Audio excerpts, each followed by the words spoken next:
नमस्कार, स्वागत है आप सभी का। ग्लोबल अड्डा आप देख रहे हैं और मैं हूं आपके साथ पुनीत मिश्रा। तो मिडिल ईस्ट में क्या चल रहा है? मिडिल ईस्ट में ये चल रहा है कि ईरान ने कह दिया है कि अब हम अपने पड़ोसियों पर हमला नहीं करेंगे। जी हाँ, माफ़ी भी मांगी है और कहा है कि पड़ोसियों पर हमला हम नहीं करेंगे। और इसको किस तरीके से इंटरप्रिटेट किया जा रहा है अमेरिका की तरफ से, ये जानना बड़ा दिलचस्प है। क्यों? क्योंकि अमेरिकी राष्ट्रपति डोनाल्ड ट्रंप कह रहे हैं कि ईरान ने सरेंडर कर दिया है। उनका कहना है कि ईरान ने सरेंडर कर दिया है। एक खबर ये भी आई इस बीच कि यूएई का एक एयरबेस है और अल धफरा एयरबेस, जिसके ऊपर ईरान ने हमला किया है।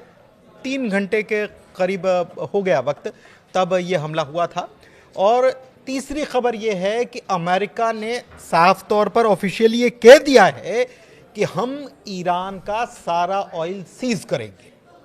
मतलब अब अपने मंसूबे अमेरिका ने बता दिए हैं कि ये सब पूरे गुणा गणित, इस चक्र कुचक्र के पीछे मंशा या नियत क्या थी। तो आइए इसी मुद्दे पर, मसले पर चर्चा करते हैं। मेरे सहयोगी अंकुर जी मेरे साथ मौजूद हैं, सीधे उनके पास चलते हैं, उनसे समझते हैं। एक खबर आई सर, हम बात करें कि सरेंडर हुआ नहीं हुआ, लेकिन उससे पहले एक खबर ये आती है कि यूएसएस अब्राहम लिंकन और जेराल्ड आर फोर्ड पहले ही मिडिल ईस्ट में तैनात हैं। एक और समंदर में एक और युद्धपोत अमेरिका की तरफ से ले जाने की तैयारी है। W Bush, George W Bush के नाम से उसका नाम है। दूसरी तरफ हथियारों का टोटा इजराइल के पास हो गया है और इसीलिए ग्रांट अमेरिका की तरफ से दी जा रही है और बड़ी मात्रा में हथियार दिए जा रहे हैं। क्या ईरान वाकई कमजोर हो गया है? धन्यवाद Puneet, thank you very much. आज हम बात करेंगे, जैसा आपने कहा, कि ईरान के बारे में। तो हमने जैसा पहले अपने पुराने वीडियोस में भी ईरान के बारे में काफ़ी चर्चा की है। तो अब ये जो लड़ाई है ये ऐसे मतलब नहाज पे पहुंच गई है, ऐसे मोड़ पर है जहां पर काफ़ी चीज़ें समझनी होंगी। देखिए, अमेरिका ये दावा कर रहा है कि ईरान ने जो बयान दिया, ईरान के जो राष्ट्रपति ने कहा कि हम अपने पड़ोसी मुल्कों से माफ़ी चाहते हैं कि हमें उन पर अटैक करना पड़ा और हम ऐसा नहीं चाहते थे। देखिए, इस चीज़ को ट्रंप ने अपनी जीत बताया है। ट्रंप कह रहे हैं कि ये हमारे दबाव में ऐसा हुआ, जबकि ऐसा नहीं है। मेरा मानना ये है, जो अपना असेसमेंट है, कि ईरान अभी भी हमले करेगा, क्योंकि उसके सर्वाइवल का सवाल है, उसके अस्तित्व की लड़ाई है। तो ईरान ऐसा नहीं है कि बहरीन में, ओमान में, कतर में या यूएई में अमेरिका के बेसिस हों और ईरान चुप करके बैठ जाए। तो ईरान चुप करके नहीं बैठेगा। ये एक बयान दिया गया है उन सरकारों को ये दिखाते हुए कि देखिए, हमारी और आपकी लड़ाई नहीं है और हम जो आपके यहाँ पे बेसिस हैं, जो अमेरिका का बेस है, उन पर हम ये अटैक हमें करना मजबूरी बन गई थी। ये है। अब होता क्या है कि जब भी लड़ाई होती है दो मुल्कों के बीच में, तो खास तौर पर इस समय जो अमेरिका की जो सरकार है वो एक अपना नैरेटिव चलाना चाहती है। वो ये दिखाना चाहती है कि देखिए, ईरान लगभग घुटने टेक रहा है हमारे सामने, जबकि असलियत क्या है? असलियत ऐसा नहीं है। ईरान ने कहीं से भी अभी तक ये नहीं दिखाया है कि जो वो इतना बड़ा मुल्क है कि वो अपने घुटने टेक रहा है। वो लड़ रहा है। उसके तमाम ऐसे नेता हैं जो भी पूरी दुनिया में हैं, जो एम्बेसडर हैं या उनके राष्ट्रपति हैं या बाकी और जो नेता हैं, वो सब ये बात कह रहे हैं कि भाई हम लड़ेंगे, आखिरी दम तक लड़ेंगे, क्योंकि हमारी सिविलाइजेशन का सवाल है, हमारे अस्तित्व का सवाल है। तो ये बात मानना कि ईरान कोई घुटने टेक रहा है, तो ये बात पूरी तरह खारिज हो जाती है। दूसरी बात ये है कि देखिए पुनीत, इस बारे में कोई चर्चा नहीं हो रही कि जो आसपास के जो देश थे ईरान पर जो अटैक किया गया, जो मिसाइलें दागी गई या कुछ बेसिस इस्तेमाल किए, वो इन कंट्रीज़ के ही हुए हैं। इवन जॉर्डन का भी बेस इस्तेमाल हुआ है। इतनी लंबी लड़ाई जो इस समय चली है, ये 1 हफ्ता हो चुका है ऑलरेडी। 1 हफ्ते की लड़ाई में सारे फाइटर प्लेन, सारा सब कुछ अब्राहम लिंकन से नहीं चल सकता था, किसी युद्धपोत से नहीं चल सकता था। तो ये बात सच है कि जो अमेरिका के बेसिस हैं, जो मिडिल ईस्ट में हैं, उनका इस्तेमाल किया गया है। तो जब उनका इस्तेमाल किया गया है तो ईरान का ये हक बनता है, उसकी वो बनती है कि वो उसको उन पर भी अटैक करे, तबाह करे। लेजिटिमेसी है। तो इसलिए ईरान ने ये पूरा मतलब जितने भी ये कंट्रीज हैं इन पर अटैक किया है। एक चीज़ मैं आपसे समझना चाह रहा हूँ कि अटैक किया है, और मैंने पहला सवाल इसी बात को लेकर कहा था कि 2 आपके वॉरशिप्स पहले से हैं, तीसरा वॉरशिप आप तैनात कर रहे हो।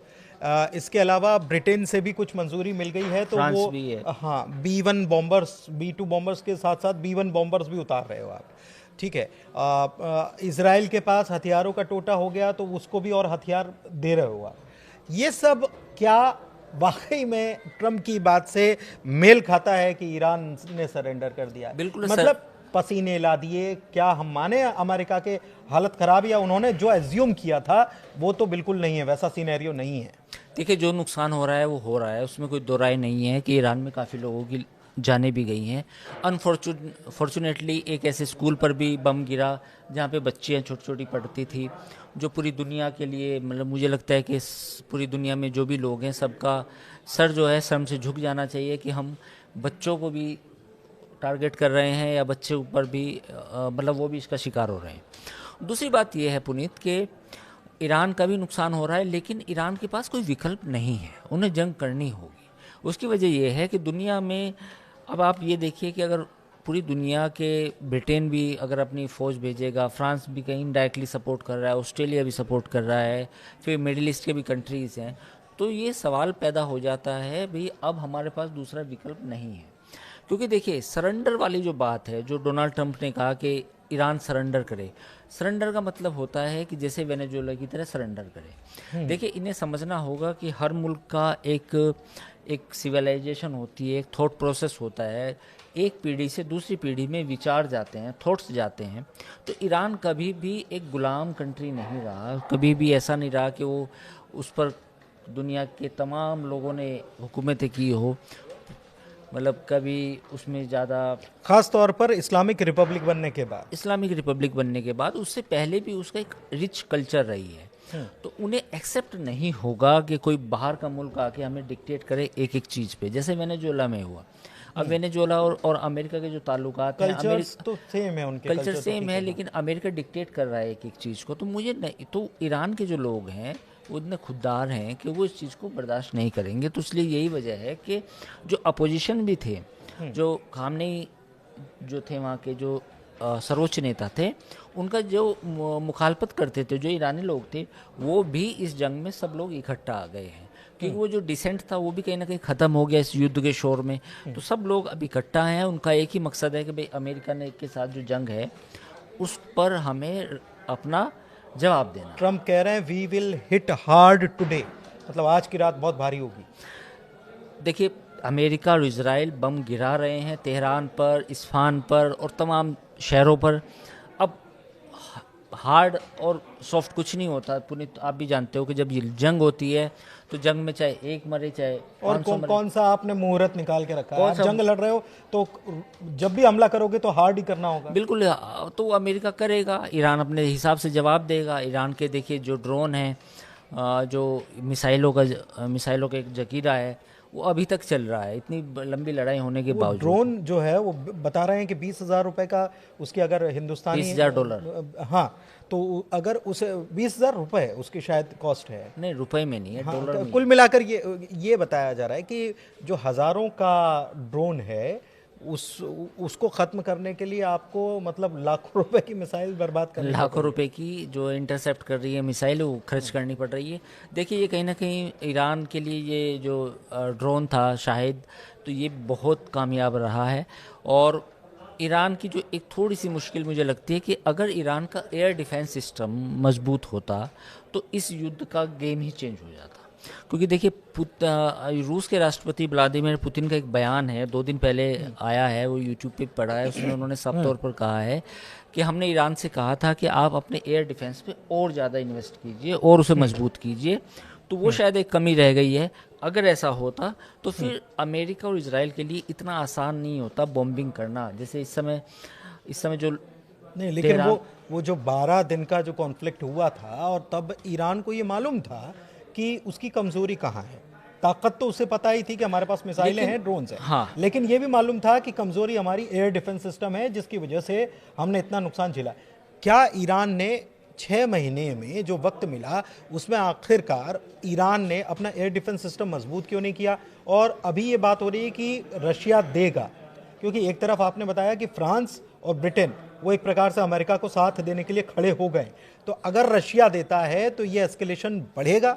बिल्कुल, अगर रूस देता है, अभी तक कोई ऐसी खबरें नहीं आई कि ईरान ने मदद मांगी हो। अगर ईरान मांगता है मदद, S-400 अगर उसको मिल जाता है, तो ये एक गेम चेंजिंग सिचुएशन हो जाएगी। देखिए, अगर ईरान के पास एक बेहतर एयर डिफेंस सिस्टम हो, जिसमें अभी फ़िलहाल वो चाइनीज़ हैं उनके, और कुछ उन्होंने खुद के डेवलप किए हैं, लेकिन वो उतने इफ़ेक्टिव साबित नहीं हुए हैं।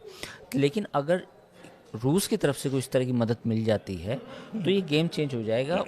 उसके बाद अमेरिका के जितने भी फाइटर जेट्स हैं, F-35 को छोड़कर, उनका ईरान की जो एयर दहलीज कह लें, हाँ। हाँ, मतलब उसमें ईरान में शामिल होना बहुत मुश्किल हो जाएगा। अच्छा, एक चीज़ मैं आपसे समझना चाह रहा हूँ कि कहीं ऐसा तो नहीं, क्योंकि ईरान शुरुआत में जब वॉर शुरू हुआ, अटैक होता है, ईरान ने तेज़ी से कई सारी सैकड़ों की संख्या में मिसाइल लॉन्च की, ड्रोन लॉन्च की, उसके बाद वो सैकड़ों से दर्जनों हो गए। तो क्या उसका स्टॉक पाइल जो है वो ख़त्म हो रहा है, या फिर ईरान ने कुछ ऐसी तैयारी कर रखी है जो चौंकाने वाली? क्योंकि ईरान बार बार चौंका रहा है अपने स्टाइल से, भले ही उसके हमले कम हो गए हों, लेकिन अब वो प्रिसाइज अटैक भी तो कर रहा है। नहीं, प्रिसाइज अटैक हैं, जितने भी 2 बड़े रडार थे जो मिडिल ईस्ट में थी वो ख़त्म किए, जॉर्डन में एक रडार को ख़त्म किया, तो अटैक तो प्रिसाइज है। अब देखो, इसका अनुमान लगाना इतना आसान नहीं है। मैं यहाँ पर बैठ के आपको बताऊँ कि अंडरग्राउंड अभी भी बहुत सारी मिसाइलें हैं, ये एक अतिशयोक्ति होगी। लेकिन हाँ, ईरान ने जो स्टार्टिंग में जितनी मिसाइलें छोड़ी, हालांकि उसमें ज़्यादातर बैलिस्टिक थी, अभी जो है आज और कल में जो ज़्यादातर छोड़ी हैं वो हाइपरसोनिक है।